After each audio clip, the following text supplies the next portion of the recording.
Bom dia, paz do Senhor. Hoje, dia 13 de julho de 2021, o dia que o Senhor preparou, já concretizou, já manifestou, já é uma grande bênção, já é uma realidade sobre a tua vida, sobre a tua casa, a tua família, os teus queridos, os teus projetos, os teus planos, porque grandes coisas o Senhor tem feito por nós e por isso nós estamos alegres. Grandes coisas o Senhor tem feito por eles e por isso nós estamos alegres. E que essa manifestação da alegria do Senhor, que é força, que é vigor, vitalidade, cura, saúde, ressurreição, reconstrução, restituição, se apoderem poderosamente sobre a tua vida e sobre os teus queridos, em nome de Jesus. Mais uma vez, estamos na presença do Senhor hoje, terça-feira, dia 3 de julho, o dia que o Senhor nos preparou, o dia que o Senhor já tornou realidade. Por isso, que você viva o dia de hoje, o milagre de hoje, as bênçãos de hoje, os projetos de hoje, os planos divinos de hoje, sobre tudo aquilo que você viver, em nome de Jesus. Glória a Deus, um beijo para você, bom dia Amanda, bom dia também Bispo Antônio, seus familiares, bom dia minhas tias Rosália e Alzira, bom dia por tudo aquilo que o Senhor tem feito e realizado. Minha tia Alzira, né, vovó, aí agora mais uma vez, nasceu o filhinho do Beto, seu filho também, da sua nora Eliane, Deus abençoe a todos aí, a glória, a presença, o poder, o mover do Senhor. Também os meus tios, seus filhos, sobrinhos, netos, genros, noras, a todos, sempre orando pelo meu primo Alexandre, a glória, a presença, o poder, o mover do Senhor sobre cada um.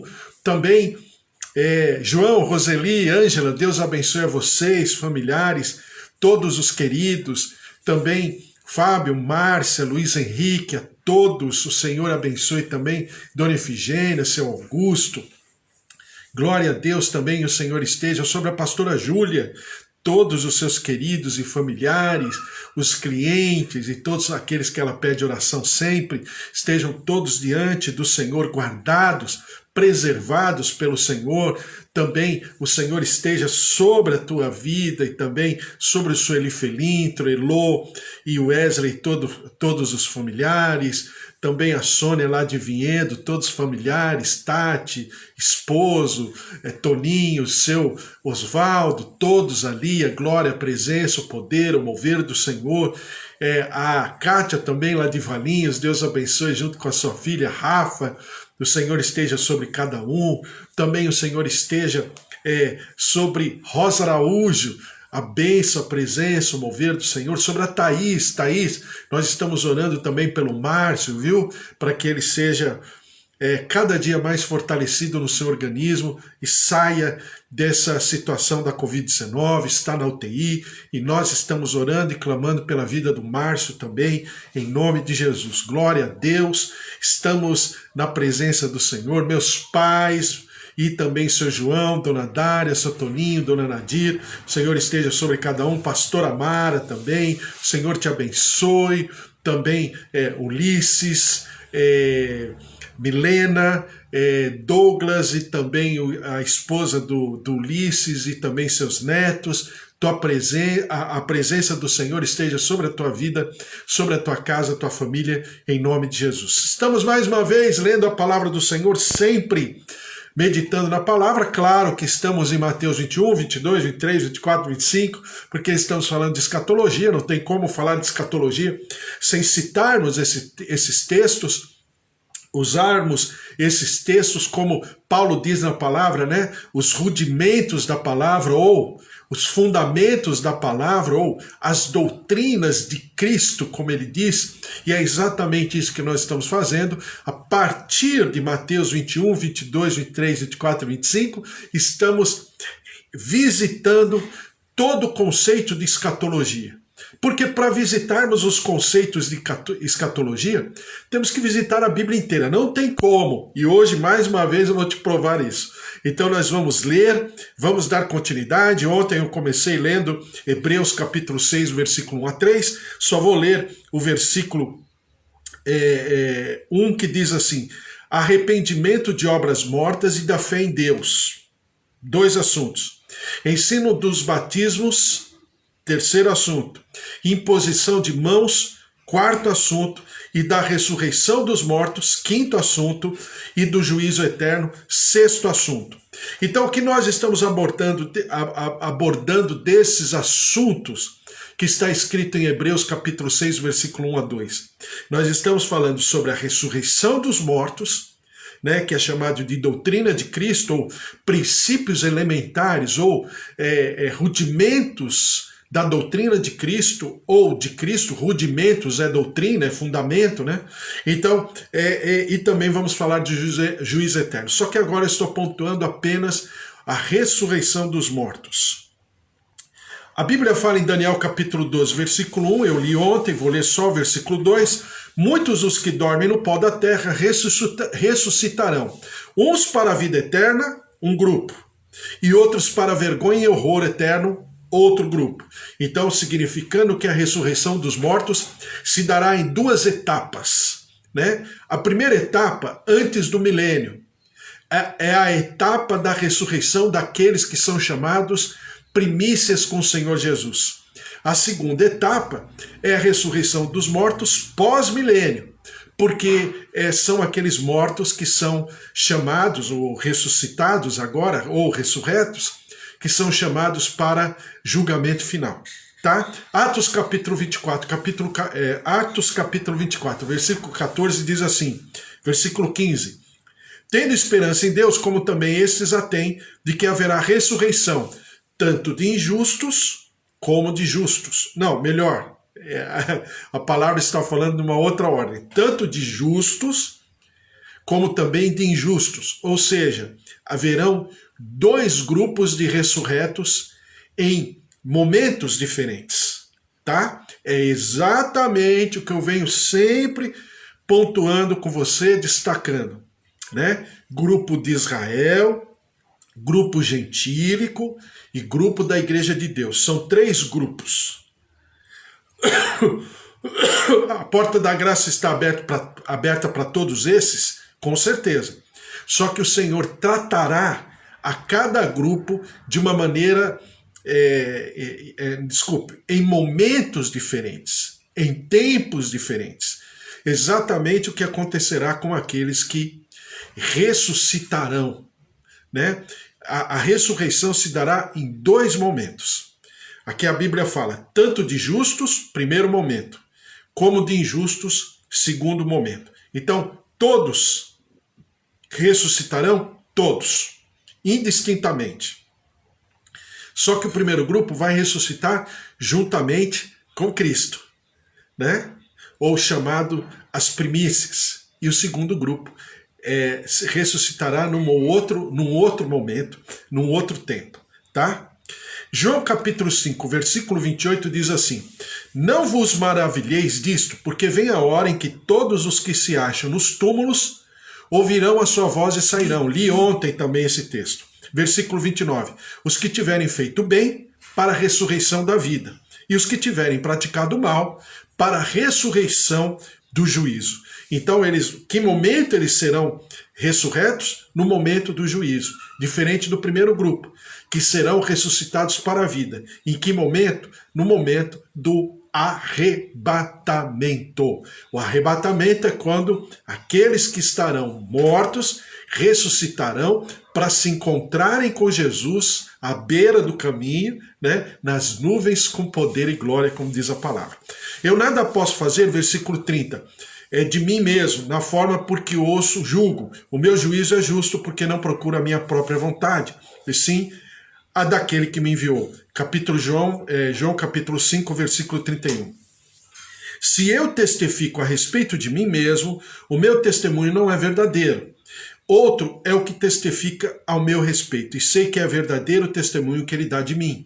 Então, o que Jesus está falando? Jesus está falando que nessa agenda escatológica, nessa cronologia dos fatos escatológicos, Jesus está transferindo conhecimento para nós dentro daquilo que lhe foi ensinado pelo Pai.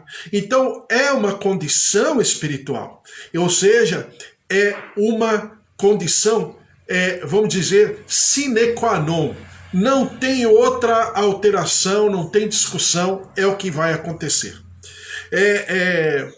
Por que momentos distintos? Né? Então, Apocalipse capítulo 19, versículo 21, eu estou lendo apenas os textos que eu já li um pouquinho ontem, estou repetindo hoje, lendo novamente, que diz assim: e vi a besta e os reis da terra com seus exércitos congregados para pelejarem contra aquele que estava montado no cavalo e contra o seu exército.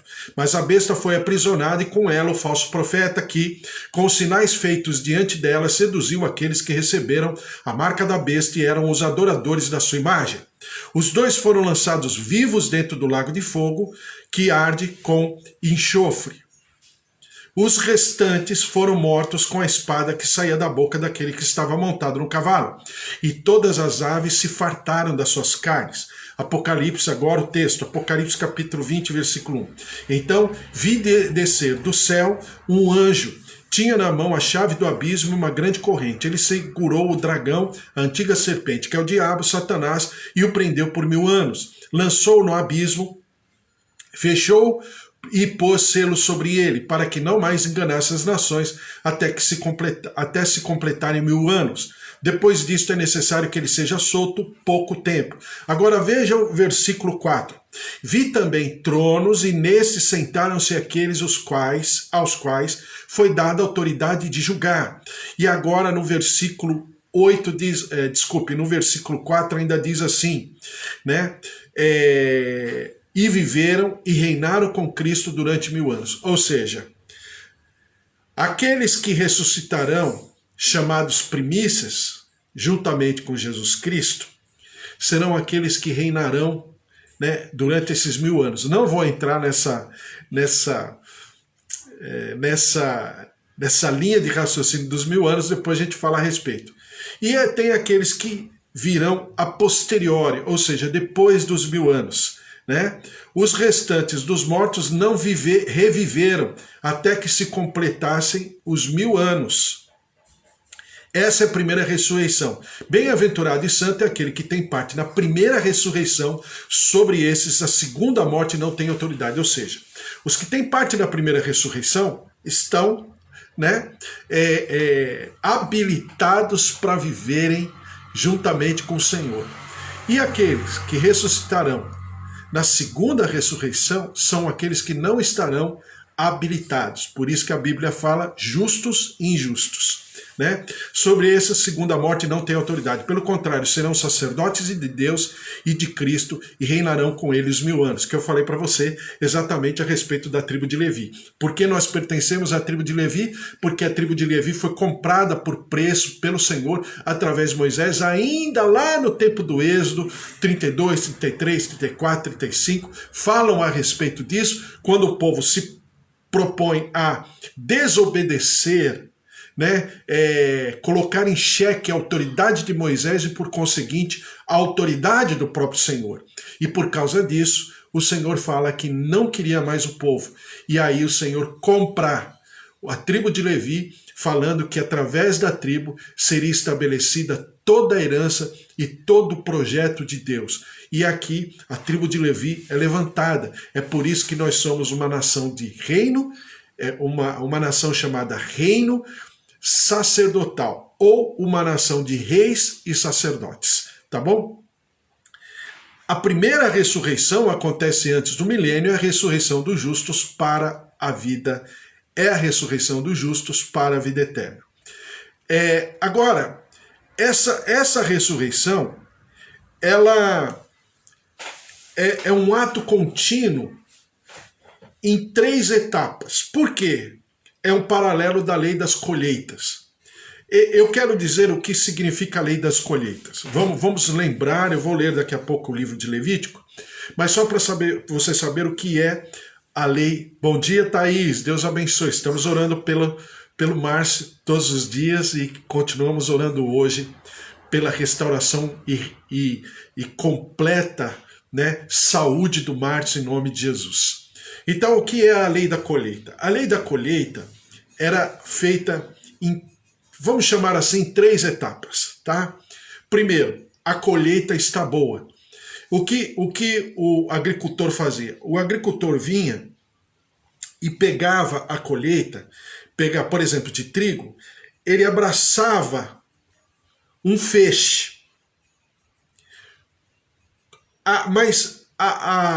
Vamos dizer assim, com toda a força, com todo vigor. Ele abraçava o feixe, pegava a foice, cortava esse feixe. Esse feixe ele levava no braço até o sacerdote. E esse feixe era entregue ao sacerdote. Esse feixe é chamado primícias, tá? Você perceba que quando sempre fala a respeito de Jesus, fala que ele é as primícias no plural. Por que Jesus é as primícias no plural? Porque não é apenas a pessoa de Jesus, mas juntamente com Jesus é como se fosse o feixe das primícias, a primeira, né, a primeira colheita. Levava ao sacerdote, né? Isso era feito sempre no domingo, no primeiro dia da semana, sempre no domingo. E aí, a partir daquele domingo, que se contava 49 dias. Contados os 49 dias, e o 50º dia caía onde? No domingo de novo, chamado dia de Pentecostes. Pentá, 50. 50 dias depois das primícias, que aí era entregue ao Senhor uma outra oferta.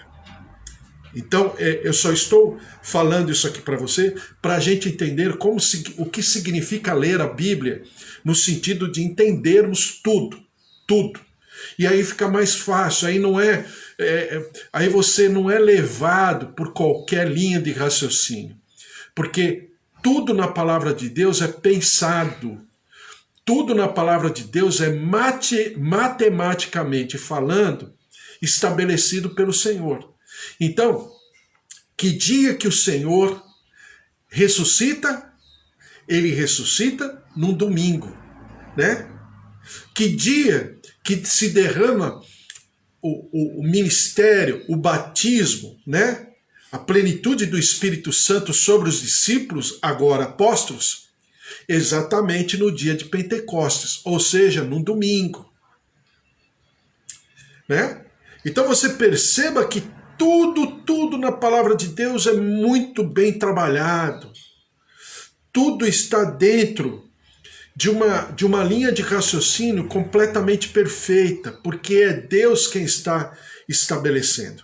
Isso tudo eu estou contando para você, não tem nada a ver com, lógico, com escatologia em si, mas tem tudo a ver com a cultura, com todo aprendizado que a gente vai adquirindo com o tempo, quando a gente começa a estudar a palavra do Senhor, tá certo? 1 Coríntios capítulo 15, versículo, veja só o que diz aqui. Eu vou ler um pouquinho antes, o que me interessa é o versículo 20, mas eu vou ler a partir do versículo 17, que diz assim: 1 Coríntios capítulo 15, eu sempre falo para você que existem capítulos que são específicos. O capítulo 15 de 1 Coríntios é o capítulo da ressurreição. Todas as vezes que você quiser falar, ensinar, pensar a respeito de ressurreição, você leia o capítulo 15. Então, para nós, num conceito escatológico, o capítulo 15 tem que participar assiduamente de toda a linha de raciocínio. Então, 1 Coríntios capítulo 15, versículo 17, diz assim: E, se Cristo não ressuscitou, é vã a vossa fé, e ainda permaneceis nos vossos pecados, e ainda mais, os que dormiram em Cristo pereceram. Né? Porque se a gente não crê na ressurreição, não tem esperança. Se a nossa esperança em Cristo se limita apenas a esta vida, somos os mais infelizes de todos os homens. Mas, de fato, Cristo ressuscitou dentre os mortos. Agora, o que eu quero dizer? Sendo ele as primícias dos que dormem. Olha lá, no plural. Visto que a morte veio por um homem, também por um homem veio a ressurreição dos mortos. 1 Coríntios capítulo 15, versículo 22 diz assim: Porque assim como em Adão todos morrem, assim também todos serão vivificados em Cristo. Agora veja o versículo 23. Cada um, porém, por sua própria ordem. É aqui que eu quero pensar. Cada um, porém, por sua própria ordem. Cristo, as primícias, depois os que são de Cristo na sua vinda. E então virá o fim, quando ele entregar o reino ao Deus e Pai, quando houver destruído todo o principado, bem como toda a potestade e poder. Porque convém que ele reine até que haja posto todos os inimigos debaixo dos pés. O último inimigo a ser destruído é a morte, porque todas as coisas sujeitou debaixo dos pés. E quando diz que todas as coisas lhe estão sujeitas, certamente exclui aquele que tudo lhe subordinou. Claro, o próprio Deus e Pai. Quando, porém, todas as coisas lhe estiverem sujeitas, então o próprio Filho também se sujeitará àquele que todas as coisas lhe sujeitou, para que Deus seja tudo em todos. Bom, primeira coisa sempre, a relação de Deus para conosco é a relação de proprietário e propriedade. Tá? Sempre é essa lógica. Então você sempre tem que colocar como pano de fundo em tudo que você pensar na Bíblia é proprietário e propriedade. Você vai estudar os 10 mandamentos? Propriedade, proprietário e propriedade. Você vai falar sobre casamento? Proprietário e propriedade. Você vai falar de educação de filhos? Proprietário e propriedade. Você vai falar de relação de igreja? Proprietário e propriedade. Sempre assim, tá? Porque quando você enxerga dessa maneira, fica fácil de entender a linha de raciocínio bíblica, tá? Voltando ao texto. Por que primícias? É aquilo que vem primeiro, é a primeira colheita, é no plural. E por que cada um na sua ordem? Voltando ao versículo 23, que aqui eu quero parar por hoje. Cada um, porém, por sua própria ordem. Por que por sua própria ordem? A gente aprende, quando a gente estuda, por exemplo, guerra, batalhas, né, pelotões, né, grupos de soldados, você percebe que existem nomenclaturas. E uma das nomenclaturas que vem principalmente do italiano, que claro que vem do latim e que claro vem do exército romano, você percebe que, por exemplo, eles chamam de esquadra, né? Principalmente na linha de raciocínio do marítimo, né? Então, primeira esquadra, segunda esquadra, terceira esquadra. Naquela época era primeiro, segundo e terceiro, né? Que eram chamados, a gente até lê na Bíblia, centuriões. Eram grupos de 100 soldados. Centurião líder de 100 soldados. Não era 100 soldados matematicamente falando, mas esse era o significado, que ele era, vamos dizer assim, comandante de uma esquadra.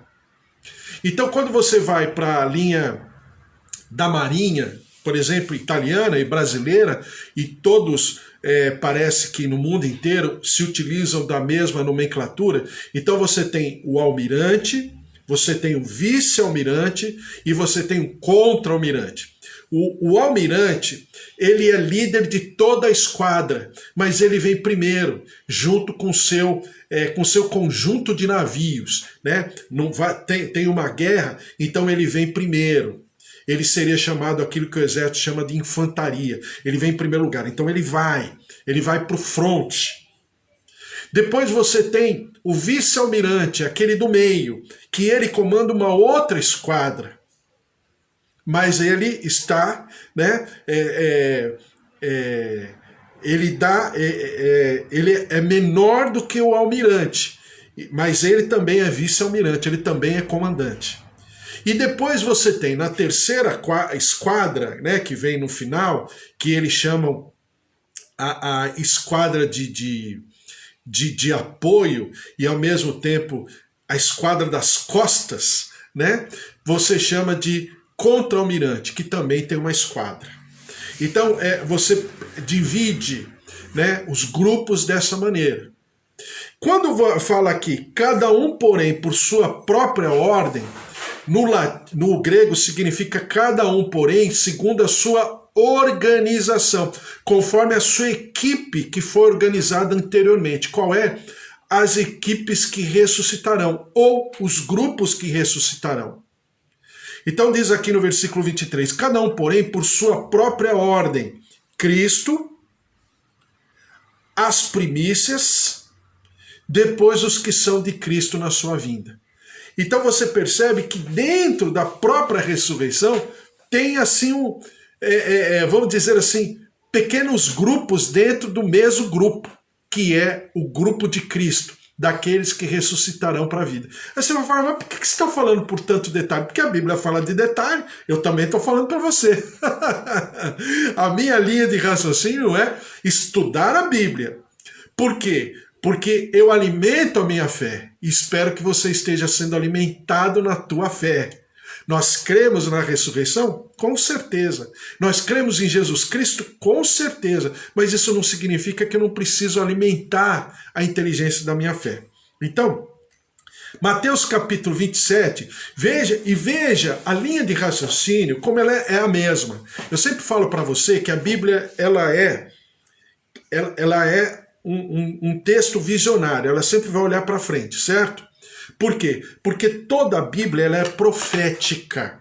Daí ter a visão, né, das duas oliveiras ou dos dois castiçais. Um é apostólico, quer dizer, aquele que tem uma missão, e o outro é profético, quer dizer, aquele que revela ou traz a revelação ou vive a revelação da palavra.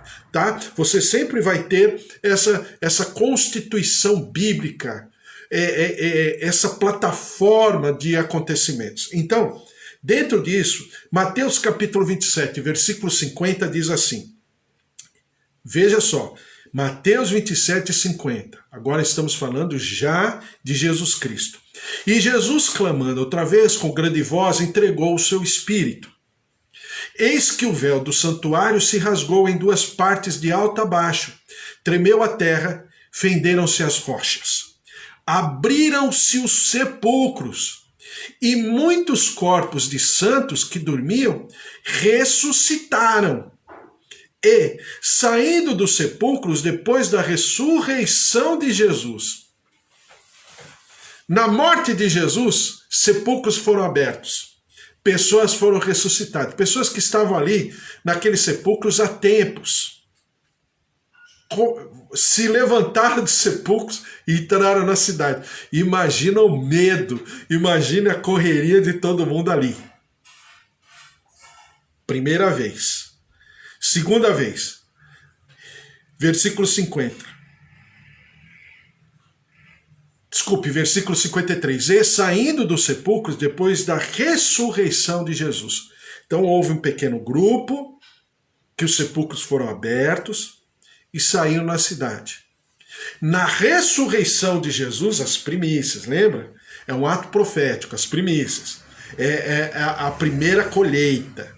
É a colheita número 0, eu poderia chamar assim. É a colheita que eu vou levar no altar, no sacerdote, para que o sacerdote abençoe, receba a oferta das primícias e abençoe toda a colheita. A colheita não foi feita, só a primeira colheita, né? Isso demora, às vezes demorava 7 dias entre a primeira colheita 0 e o restante da colheita. Por quê? Porque essa colheita era necessária, levar até o sacerdote. Às vezes a pessoa levava dias para carregar no braço até chegar lá no templo de Jerusalém, tá? Então vamos lá. E saindo dos sepulcros depois da ressurreição de Jesus, entraram na cidade santa e apareceram a muitos. Então você tem um pequeno grupo, logo quando Jesus morre, e o segundo grupo, logo quando Jesus ressuscita. Então Jesus não ressuscitou sozinho. Obviamente essas pessoas ressuscitaram por algum tempo, depois vieram a morrer de novo. Jesus não. Jesus ressuscita com o corpo glorificado, incorruptível. Depois a gente vai entrar nessa seara aí. Como vai ser o nosso corpo, como nós seremos, como nós teremos a consistência, será espiritual, será física, como será? Mas isso será depois. Mas por hora, né? Nós percebemos que Jesus, claro, ele está diferenciado dos outros ressuscitados, porque Jesus ressuscitou e nunca mais vai conhecer a morte. Daí ele é chamado a primícia das primícias, né? Por quê? Porque ele é o primeiro de todos nós. Versículo 54, o centurião e os que com ele guardavam Jesus, vendo o terremoto e tudo o que se passava, ficaram possuídos de grande temor e disseram, verdadeiramente este era o Filho de Deus. Então preste atenção. Eu não gosto de pregar muito essa doutrina, mas preste atenção. Esse centurião, ele simboliza profeticamente o primeiro grupo. Aqueles que não crerão e tudo, e virá, né, o arrebatamento e tudo, mas haverão pessoas que ficarão. Dentre essas pessoas haverá um remanescente, né? E é porque essa doutrina o pessoal chama de doutrina da repescagem. Aí você vai falar, mas em todos os momentos e tempos não houveram pessoas ou a doutrina da repescagem? Com certeza, né? Então esse centurião representa aquilo que alguns chamam de doutrina da repescagem. Por quê? O centurião, na pessoa, né, representando a coroa romana, o Império Romano, representando os ímpios, a figura do grupo gentílico, né?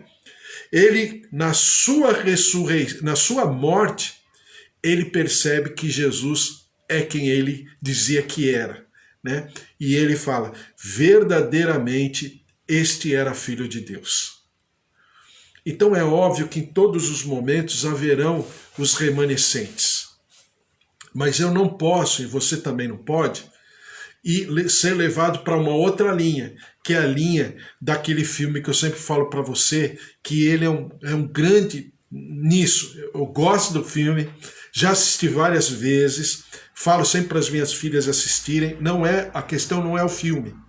A questão é que quando a pessoa assiste, mas não tem uma linha de raciocínio, por exemplo, quando ela assiste as novelas da Record, principalmente novelas que falam sobre a Bíblia. Muito dali, vou dar um número, 70%, 80% do que essas novelas passam é apenas um conto, é um romance.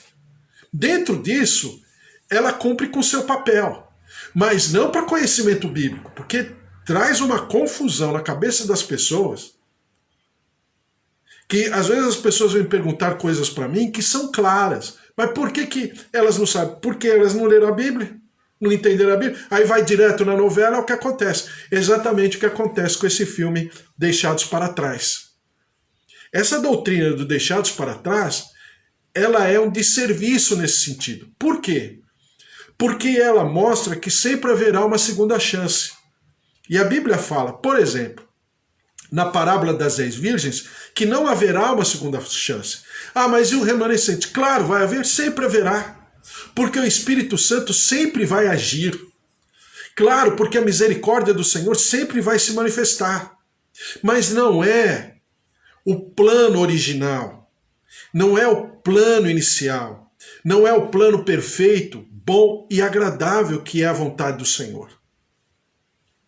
Então, é exatamente assim que a gente tem que ir vendo cada situação e conforme a gente está andando e montando as peças do quebra-cabeças.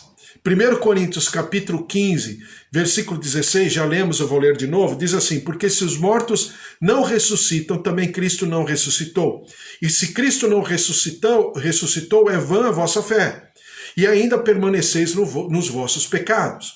E ainda mais, os que dormiram em Cristo pereceram. Se a nossa esperança em Cristo se limita apenas a esta vida, que é a igreja, que eu falo sempre para você, que é uma igreja rasa, uma igreja superficial, uma igreja inconsequente, que não é forte. Basta vir qualquer situação de tribulação e esse povo derrete. Por quê? Porque não é uma igreja consistente. Porque ela só crê nas coisas circunstanciais. Ela não tem a esperança de uma fé realmente que transpõem todos os problemas e as dificuldades e alcançam a eternidade, e alcançam a ressurreição, e alcançam a esperança na plenitude do Senhor na nossa vida e a nossa plenitude nele, né? E ainda mais os que dormiram em Cristo pereceram. Se a nossa esperança em Cristo se limita apenas a esta vida, somos os mais infelizes de todos os homens. Versículo 20. Mas de fato, Cristo ressuscitou dentre os mortos, sendo ele as primícias dos que dormem.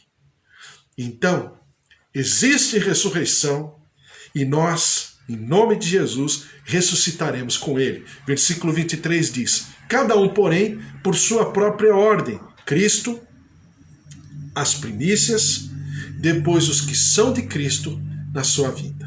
Tá certo? Glória a Deus, estamos falando sobre escatologia e agora falando sobre a ressurreição dos mortos. A palavra de Deus é maravilhosa e eu vou ficar aqui, né, com aquilo que diz 1 Tessalonicenses, capítulo 4, versículo 13.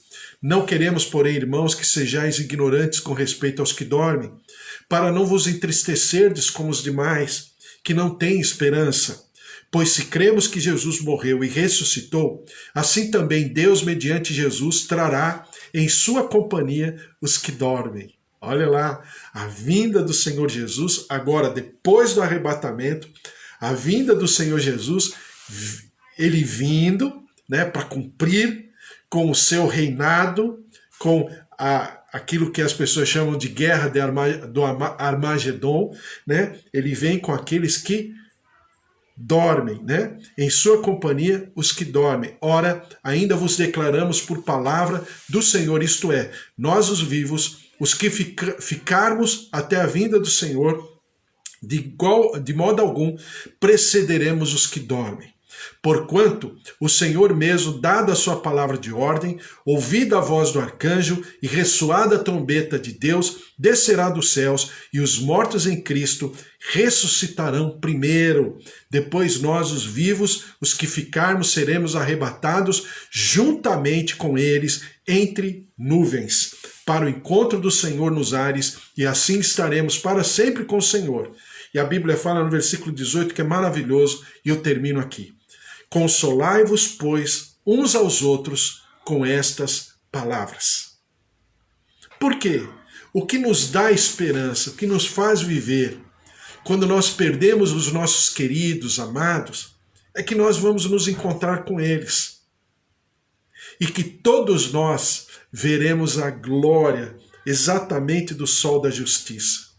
E agora, sem pecados, viveremos aquilo que o Senhor tem para nós, uma vida eterna, uma vida maravilhosa, uma vida abundante. É essa a nossa esperança. Vamos orar? Glória a Deus, a Thaís que está aqui. Vamos orar também pelo Márcio. Mais uma vez, mais um dia, que o Senhor esteja visitando poderosamente a vida do Márcio, né, nessa situação de UTI, passando pela Covid, o Senhor lhe dê graça, o Senhor lhe dê vida, ressurreição, o Senhor restaure e reconstrua vias aéreas, vias respiratórias, pulmões e a glória, a presença, o mover, as taxas, circulação sanguínea, tudo que seja necessário. Oxigenação, saturação, a glória, a presença, o poder, o mover do Senhor sobre cada um em nome de Jesus. Vamos orar? Também vamos orar por todos que estão aqui, meus pais, seu João, dona Dária, dona Nadir, seu Toninho, bispo Antônio, Mara que está aqui, a própria Thaís, todos, né, o João, Ângela e também a Roseli, a Amanda, a glória, a presença, o mover, o poder. Vamos orar.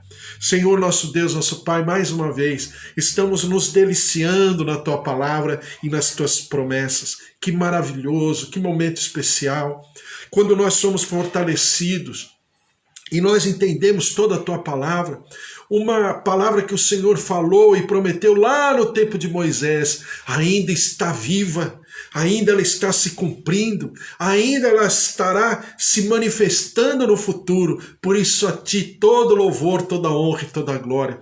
Nós, ó Deus, somos daqueles que cremos, nós somos daqueles que vivemos exortados consolados, confortados, edificados nas tuas promessas.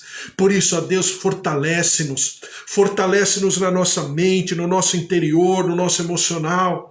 Ó Deus, para que a tua palavra seja verdade, para que as tuas promessas encontrem o ambiente no nosso coração, para que se cumpram cabalmente cada uma delas. E nós daremos sempre ao Senhor toda a honra e toda a glória. Derrama-te, ó Deus, derrama-te sobre todos que estão aqui. Ó Deus, a presença, o poder, o mover, visitando, curando, renovando, restaurando, reconstruindo, restituindo. Ó Deus de maravilhas, toca, visita órgãos, pulmões, coração, artérias, veias, pâncreas, rins. Senhor, em nome de Jesus, fígado, a presença, a plenitude, o mover do Senhor, olhos, ouvidos, tireoide, células, recebam a vida, recebam o poder, o mover, a glória, a presença, a majestade do Senhor. Ó Deus, o Jeová Rafá, se manifeste sobre cada um dos nossos queridos, cada familiar, todos que nós estamos colocando diante da tua presença, que o Senhor se mova poderosamente, tocando, visitando, ó Deus, trazendo alegria, a fortaleza da tua presença e a alegria do Senhor, seja o vigor, seja a vida, a vitalidade de cada um, em nome de Jesus. Senhor, nós te clamamos pelo nosso país, pelo nosso Brasil, essa situação toda, essa pandemia. Senhor, quebra a maldição da terra, manifesta-te perdoando-nos como nação, o nosso pecado, a nossa transgressão, a nossa iniquidade, e que o Senhor visite as famílias, os nossos queridos, todos, ó Deus, consolando, confortando, trazendo alento, paz e a certeza de que o Senhor está no controle de todas as coisas, e nós daremos sempre ao Senhor todo louvor, toda honra e toda glória. Vem, derrama-te, vem com teu poder, move-te dos céus, traz da tua graça, e nós tenhamos uma terça-feira maravilhosa.